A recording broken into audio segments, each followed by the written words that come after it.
Bom dia, bom dia, bom dia. Mais um Morning Call, o que esperar do mercado hoje. Eu sou o professor Wagner aqui da Francesca Educação Financeira e todos os dias a partir das 5h50 da manhã nós estamos aqui juntos para falar sobre fechamento de mercado no dia anterior e as principais notícias aí que podem impactar o seu dia a dia no mercado financeiro. Você que é um apaixonado por mercado financeiro, trabalha no mercado financeiro, aproveite esse conteúdo, curta, compartilhe, se inscreva no canal também, que assim nós entregamos através do YouTube esse conteúdo para cada vez mais pessoas de forma gratuita. Também acesse um dos nossos grupos de WhatsApp, onde nós encaminhamos esse material também em PDF antes das 7 horas da manhã para o pessoal que está no grupo. E não se esqueça que todos os dias você pode acompanhar ao vivo a partir das 5h50 ou posteriormente esse conteúdo fica gravado também aqui no canal. Hoje, dia 27 de julho de 2021, iniciamos aí a semana, a segunda-feira aí, com bastante expectativa e muita volatilidade no mercado também. Ontem, por conta aí de diversas situações de desconfiança dos investidores, tivemos bastante oscilação, mas ao final do dia o índice Ibovespa aí fechou em leve alta, puxado principalmente pelas blue chips, né, olhando aí principalmente para Vale e Petrobras, principalmente aí pelo peso que elas têm dentro do índice Ibovespa e também a força das commodities aí que foi a tônica do dia de ontem.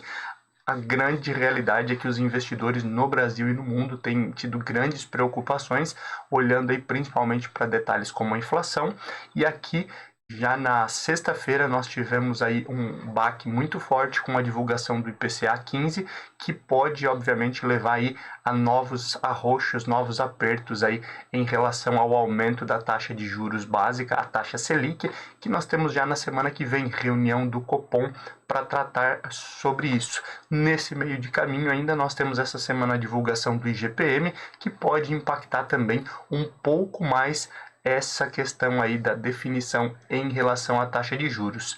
Ontem também nós tivemos aí a divulgação do Boletim Focus com novas perspectivas para o ano de 2021 e para os próximos anos. A gente fala um pouquinho mais sobre isso aí durante o nosso Morning Call. Mas de forma geral foi a grande tônica do mercado brasileiro no dia de ontem.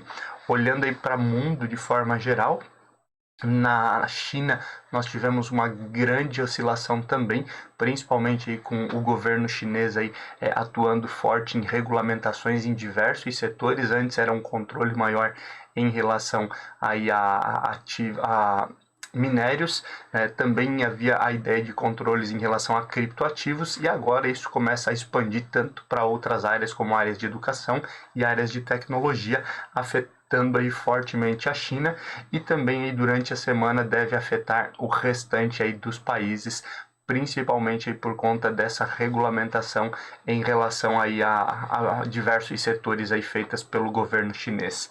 Ainda falando em China, movimentou bastante o mercado no dia de ontem a tensão política aí entre China e Estados Unidos, inclusive aí com conversas a par em meio a reuniões para tentar amenizar um pouquinho aí o setor, lembrando que já há muitos anos existe aí um forte atrito entre os dois países. Isso se intensificou bastante aí durante o governo de Donald Trump lá nos Estados Unidos.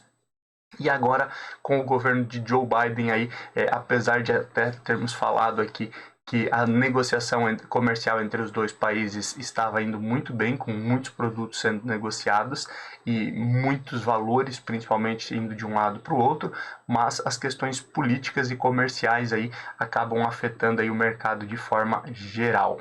Olhando para fora ainda para os Estados Unidos, a expectativa aí de divulgação de balanços aí das grandes empresas, tanto nos Estados Unidos como na Europa, ainda leva as principais bolsas mundiais a um cenário de alta no dia de ontem, mas o mercado olha muito aí com expectativa para a reunião do Federal Reserve, do FOMC, né, que são os diretores lá do Fed, do Federal Reserve, o Banco Central norte-americano, e também para o discurso de Jerome Powell, que acontece amanhã, quarta-feira, falando aí depois da divulgação da taxa de juros. A perspectiva é que não haja nenhuma mudança em relação à taxa de juros, até até por tudo que tem acontecido e pelos últimos discursos, mas o cerne aí dessa semana acaba sendo aí o discurso de Jerome Powell e principalmente as implicações, as definições em relação aos próximos passos, olhando aí para estímulos econômicos e alta de juros, que nós já temos aí desde o mês passado, principalmente ali quando a gente falou da opinião distinta e oposta aí de Rafael Bostic e outros membros aí do FOMC em relação àquilo que pensa aí o Jerome Powell, né? Um falando em antecipar aí para o ano de 2022 já as taxas, o aumento nas taxas de juros, e os outros olhando aí para 2023 ao invés de 2024, como era o patamar inicial. Tudo isso movimenta bastante, juntamente aí com ampliação de casos aí de Covid-19, principalmente na Ásia e também na Europa, e o principal aí é a questão da variante Delta, que ocasionou aí na Ásia, principalmente, diversos países ampliando as medidas de isolamento social. Na Europa, além desse aumento de casos, a preocupação fica aí por conta da inflação, e nós olhamos agora para números de forma geral que ajudam a gente também a entender um pouquinho do mercado no dia de ontem e olhar para aquilo que pode acontecer hoje. Índice Ibovespa ontem fechou em alta de 0,76%, retomando aí 126 mil pontos e 126.004 pontos. Em meio a toda essa movimentação, o dólar teve uma leve queda de 0,65% a R$ 5,17. Lembrando que ontem também falávamos aí sobre expectativas aí da moeda aí voltar no mês de agosto e mês de setembro aí abaixo dos R$ 5. Obviamente aí com uma estabilidade maior econômica, isso deve acontecer. Já olhando para as bolsas norte-americanas, a Nasdaq aí praticamente lateralizou positivamente, né, 0,03% de alta, renovando recordes, né? Vemos as três bolsas americanas aí renovando recordes no dia de ontem e também na sexta-feira. Nasdaq chegou aí a 14.840 pontos, S&P 500 aí subiu 0,24 no dia de ontem a 4.422 pontos, e Dow Jones teve alta aí de 0,24% a 35.144 pontos, fechamento aí de ontem. Quando olhamos para a Europa de forma geral, o euro aí sofreu uma leve alta, chegando a R$ 6,12, alta de 0,74%. E olhando aí para as bolsas europeias, o DAX na Alemanha caiu 0,32 a 15.616 pontos. O CAC na França teve uma leve alta de 0,15%, chegando aí a 6.578 pontos. E no Reino Unido aí a lateralização negativa também na casa de 0,03% a 7.025 pontos. Olhando para a Ásia, que nós já falamos um pouquinho ontem aqui no fechamento do nosso Morning Call, a China fechou em queda de 2,65%, forte queda no dia de ontem, né? Principalmente olhando aí para esse estresse em relação à China e Estados Unidos, e como a gente já falou na abertura do nosso Morning Call aqui, a repressão e a regulamentação em diversos setores aí pelo governo chinês, que acabou tendo essa forte queda aí no dia de ontem, e o Japão, que vinha aí de um feriado na quinta e na sexta-feira, ontem vivendo um dia de altas aí, chegando aí a 27.833 pontos, alta de 1,04%. Quem também vem num cenário de alta nos últimos dias são os criptoativos, as criptomoedas. Ontem tivemos uma disparada aí, principalmente com a especulação inicialmente aí de que a Amazon viria aí a aceitar pagamento com criptoativos. Isso movimentou bastante aí o mercado, onde o Bitcoin subiu aí 7,62%, voltou aí ao patamar dos $40 mil, apesar de já ter tido uma nova queda aí durante a noite, mas voltando aí a patamares acima daquele piso, né, que chegou aí abaixo dos $30 mil na semana passada também. Enquanto isso, o Ethereum subiu 2,89%. Essa foi a tônica das cripto no dia de ontem. Petróleo futuro teve uma leve queda também no dia de ontem. O Brent fechou a cotação a $73,94 o barril, enquanto o WTI chegou a $72,19 o barril. Olhando aí para o índice do medo, o índice S&P 500 VIX, que sempre a gente olha para ele aqui, visto que ele mede aí o risco, a volatilidade do mercado de ações. Mesmo em meio aí a um novo recorde nas bolsas norte-americanas, o índice teve uma leve alta de 2,21% a 17,58 pontos. Essa mudança ocorre automaticamente porque o mercado global teve um certo estresse no dia de ontem, inclusive aí com bastante oscilação desde o início do dia ontem, aí com um pré-market negativo, como nós trouxemos aqui, e ao final do dia ainda conseguindo fechar em cenário positivo as bolsas americanas, mas um dia de um pouco mais de estresse e volatilidade, isso que é medido também aí pelo índice do medo, o índice S&P 500 VIX. Olhando aí para a metais futuro, ontem tivemos o ouro aí perdendo os $1.800 a onça, né? Olhando para a negociação futura, o ouro chegou aí a $1.797,20 a onça. Alumínio futuro aí subindo acima dos $2.500 a tonelada também, $2.503,26.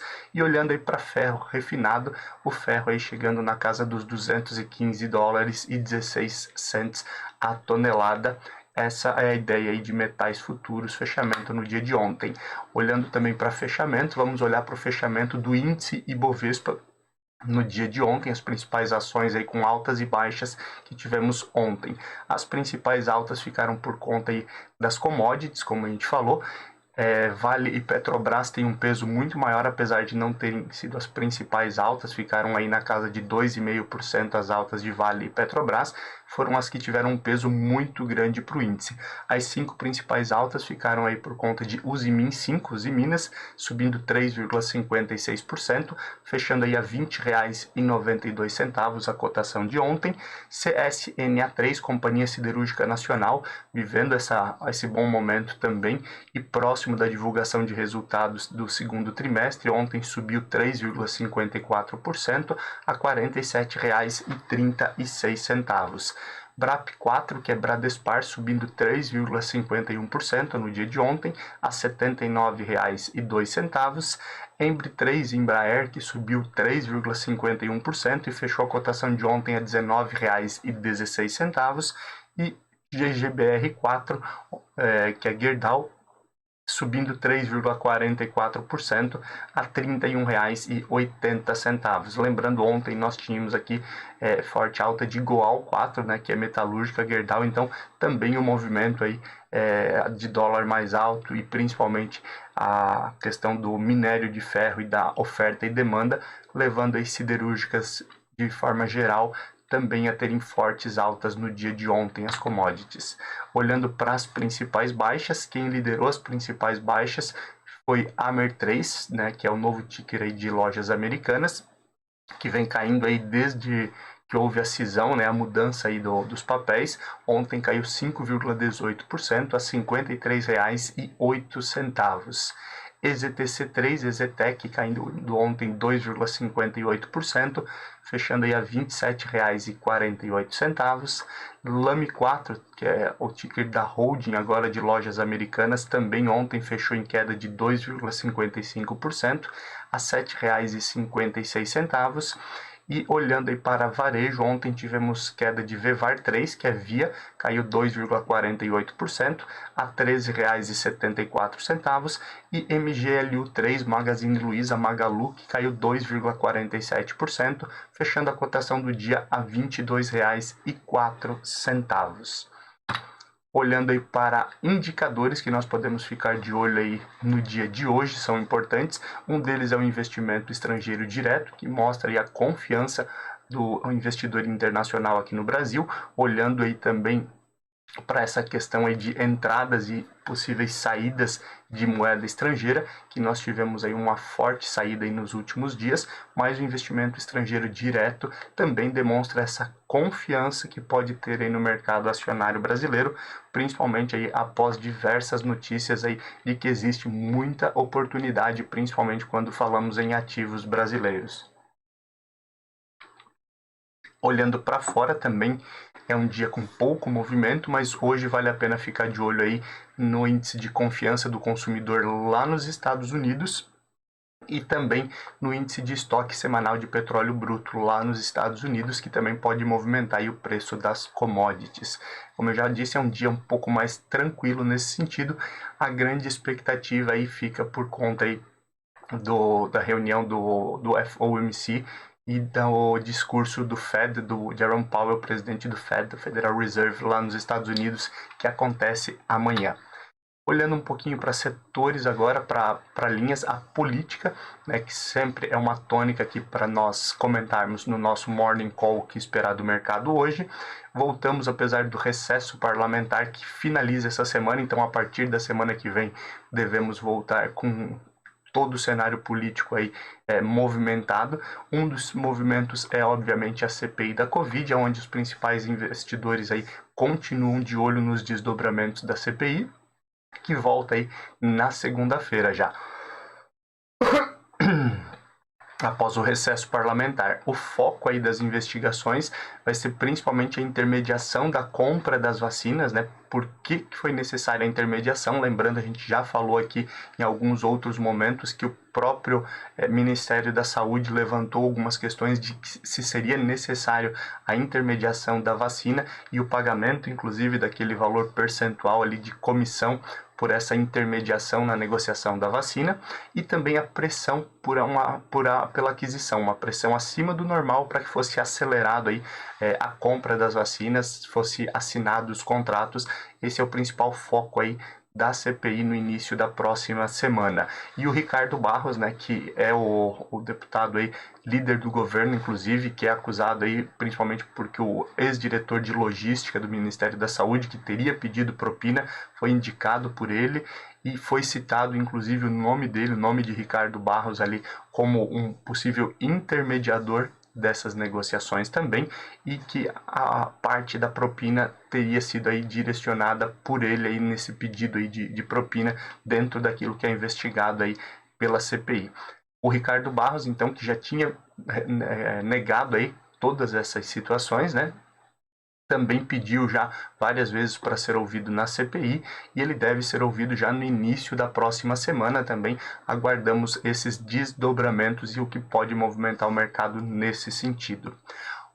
Continuando em relação ao fundão, né, nós tivemos aí há mais de uma semana a aprovação do fundão, que triplicou os valores aí para o fundo eleitoral em um momento de pandemia, em que todo mundo teve que fazer ajustes, e o governo aí, os parlamentares, os senadores aí aprovando então a campanha eleitoral aí com o triplo de valores aí do fundo eleitoral, de quase 2 bilhões para próximo de 6 bilhões aí para a campanha eleitoral das eleições 2022. O presidente Jair Bolsonaro diversas vezes disse aí que ele iria vetar, né? Inclusive aí houve diversas discussões, inclusive o vice-presidente da Câmara dizendo que a forma como chegou até a votação foi conduzida pelo próprio governo, e aí agora tudo indica que o presidente Jair Bolsonaro deve aprovar aí cerca de 4 bilhões, né? Então o dobro ainda um pouco mais do que o dobro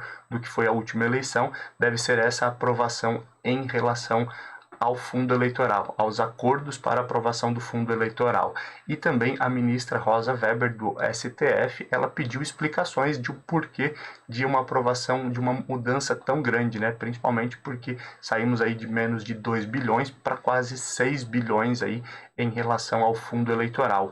E essa, inclusive, aí, se for aprovado esses 4 bilhões que está em negociação nesse momento nos bastidores aí do Congresso, negociação entre Executivo e Legislativo, ainda assim será uma das campanhas eleitorais mais caras da história, em um momento em que nós vivemos aí um período de crise e de pandemia. A reforma tributária, que é um outro ponto aí que tem chamado bastante atenção no cenário político, né? Mesmo em meio aí ao recesso parlamentar, existe aí muita movimentação, diversos setores aí tentando mexer nessa situação. A tributação de dividendos também, que acaba preocupando muitos investidores no dia a dia.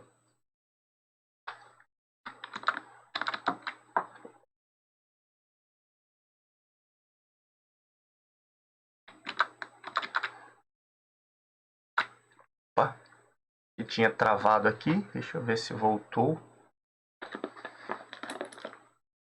Voltamos, né? Desculpa, tive um probleminha aqui e acabou travando.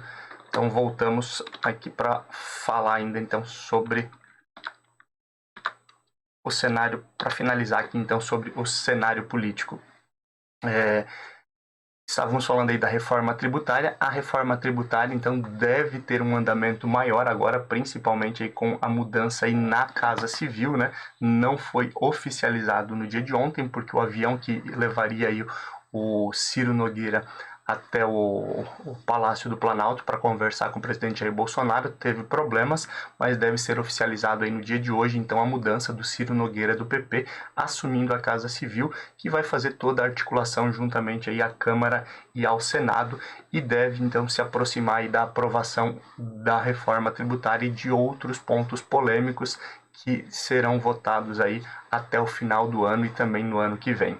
A base aliada do governo diz que sabe aí que é muito difícil aí a aprovação do voto impresso, né? Muito improvável, mesmo com toda a briga, o presidente Jair Bolsonaro esperneando bastante nesse sentido, dizendo que as urnas eletrônicas elas podem ser fraudadas, e também tivemos aí na última semana, na verdade semana retrasada, né?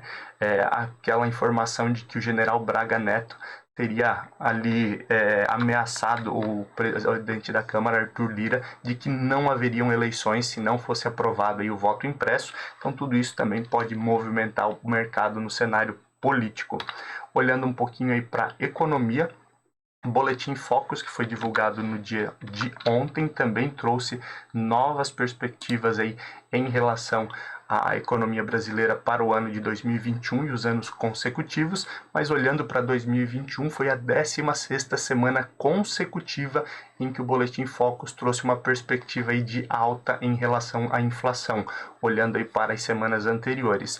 A perspectiva agora de IPCA para o final do ano já é chegando em 6,56%, e também outra mudança considerável foi em relação à meta, a taxa Selic, que o Boletim Focus acredita que teremos até o final do ano, que o próprio Boletim Focus já traz aí essa perspectiva aí para 7% ao final desse ano. Então, lembrando, o mercado já falava muito aí sobre uma Selic a 7%, ainda o Boletim Focus segurando a ideia em 6,5%, 7,75%, agora o Boletim Focus trazendo essa perspectiva de 7%, o que pode trazer aí um pouco mais de aperto, principalmente para a reunião do Copom na próxima semana.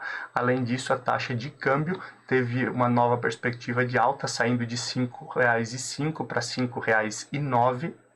E também tivemos aí uma nova perspectiva de alta no PIB, a 14ª semana consecutiva. O PIB aí teria um crescimento de 5,29% na expectativa aí dos economistas especialistas aí do Boletim Focus. Continuando aqui, mesmo com a entrega recente de vacinas da Pfizer, né, a gente já falou na semana passada que do dia 20 até o dia 1º de agosto seriam entregues aí mais de 13 milhões de doses de vacinas. No fim de semana foram entregues algumas vacinas, mas ainda assim diversas capitais aí suspenderam a primeira dose por falta de vacinas nos seus estoques. Com isso, o Ministério da Saúde também se coçou e durante a noite, até pela sua conta do Twitter, o Ministério da Saúde informou que até quarta-feira, né, devem ser entregues vacinas aí nessas cidades onde houve aí a suspensão temporária aí da primeira dose por falta de vacinas.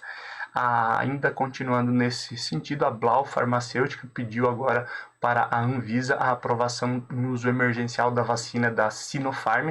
Essa é mais uma das vacinas que já foram aprovadas aí pela Organização Mundial da Saúde. Então, mais uma possibilidade, quem sabe, aí, para a imunização nos próximos dias, semanas, né? A Anvisa agora parte para a análise da documentação e se ela necessita de mais documentos, ela vai solicitar para daí depois entrar em análise detalhada para ver se vale a pena ou se ela permite ou não o uso emergencial da vacina aqui no país.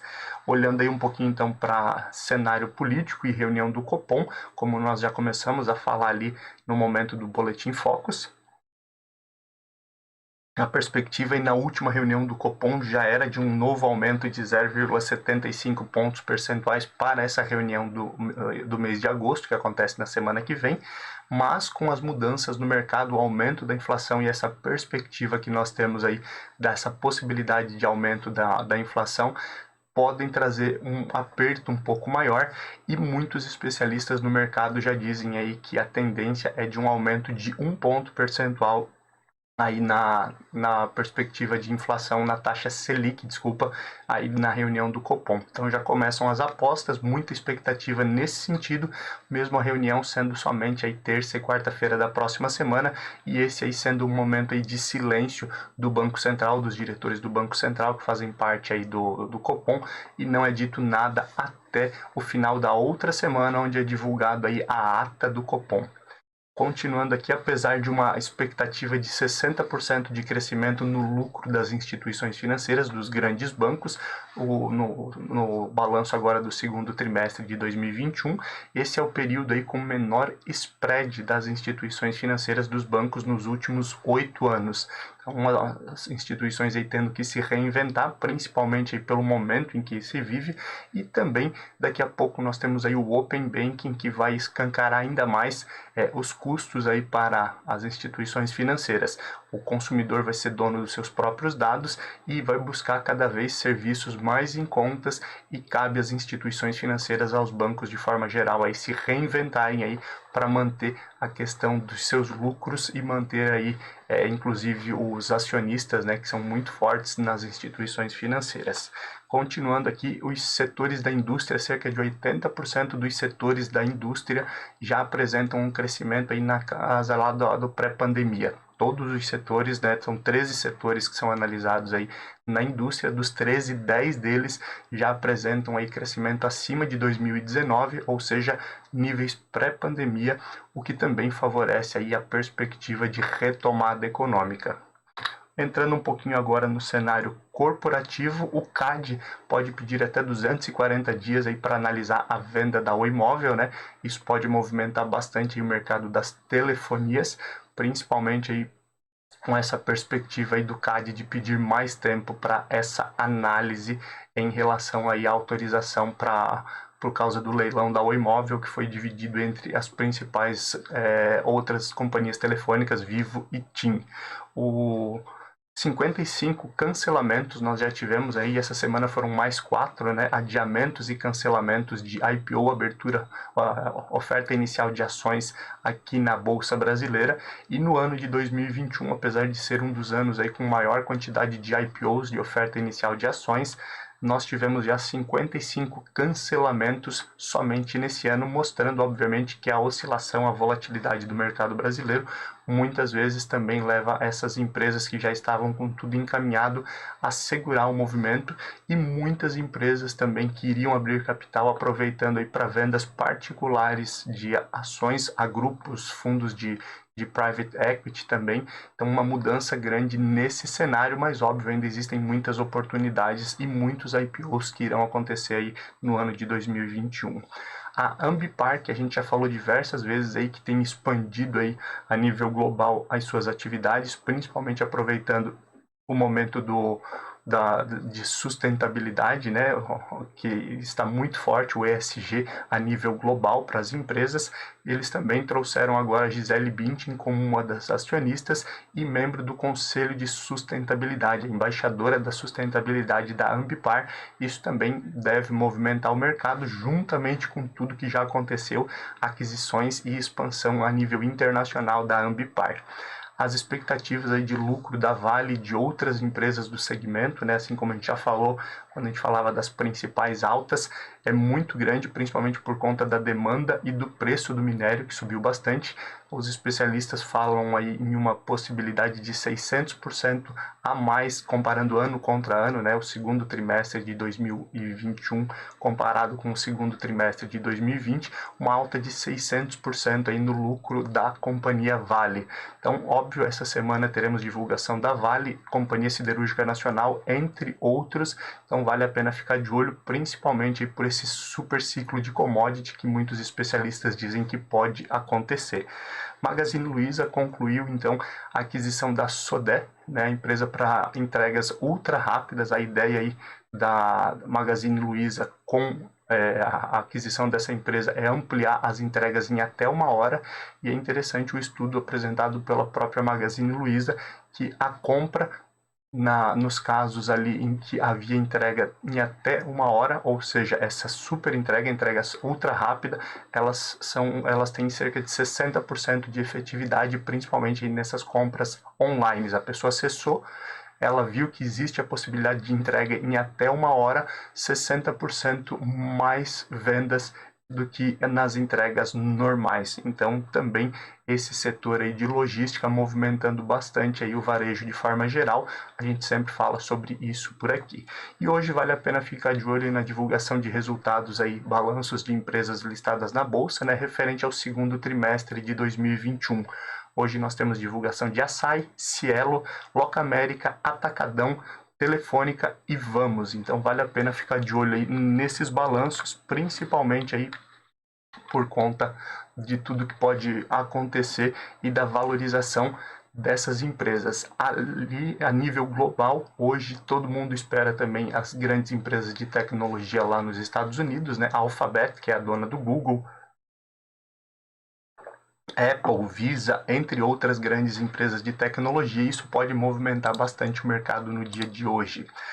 6h22 da manhã, falamos bastante aí no dia de hoje, né? Vamos olhar aí já para abertura e fechamento de mercado. Nós temos já as bolsas asiáticas fechadas, a China despencou novamente, né, fechamento aí às 5h30 da manhã, novamente aí por conta das regulamentações lá do governo chinês, nós tivemos aí a bolsa chinesa fechando em queda de 3,67% a 14.093 pontos. Lembrando, o lucro, as empresas chinesas continuam no mesmo patamar, mas as mudanças em relação ao governo, principalmente a ideia do governo chinês ali de regulamentar diversos setores, proibindo também algumas aberturas de capital, IPOs aí nos Estados Unidos, tudo isso tem movimentado bastante o mercado, além da própria crise, né, vamos dizer assim, da negociação entre China e Estados Unidos, que acaba impactando o mercado, e óbvio, a queda das ações chinesas também impacta o restante do mundo. Olhando ainda para a Ásia, Nikkei, ao contrário da China, fechou em nova alta de 0,49% a 27.970 pontos. O restante, infelizmente, uma perspectiva de queda novamente aí nas ações globais, muito por conta aí, obviamente, da expectativa que nós temos aí das definições do Banco Central americano, Fed, também por conta aí dos receios de inflação, mas hoje o principal receio aí, ele vem por conta aí dessas mudanças e das quedas das ações lá na China. Nesse momento, olhando aí para mercado, o DAX na Alemanha cai quase 1%, 0,90%, o CAC na França cai 0,70% e no Reino Unido a queda é de 0,95%, também próximo de 1% aí por conta de todo esse movimento aí e queda das ações chinesas. Pré-market dos Estados Unidos também uma perspectiva de queda. Nesse momento aí nós temos Dow Jones caindo 0,50, S&P 500 caindo 0,40 e Nasdaq caindo 0,20. Óbvio, Nasdaq ainda com uma forte perspectiva após aí a divulgação, né, em relação à divulgação aí dos balanços das empresas de tecnologia. A tendência é de queda no dia de hoje, óbvio, o mercado é soberano, muita coisa, principalmente a divulgação de resultados aí das empresas listadas nas bolsas, pode movimentar o mercado de forma diferente, mas existe uma expectativa maior em relação aí ao discurso de Jerome Powell amanhã. Isso tudo pode movimentar o mercado juntamente aí com o risco de inflação que afeta nesse momento aí todos os continentes, né? Olhando aí principalmente para a Ásia, Estados Unidos e também para a Europa. Obrigado pela sua companhia. Amanhã, a partir das 5h50 da manhã, nós nos vemos aqui novamente para falar sobre o fechamento de mercado no dia de hoje e tudo aquilo que pode impactar o mercado amanhã. Bons negócios para você, um bom dia e até amanhã. Tchau, tchau.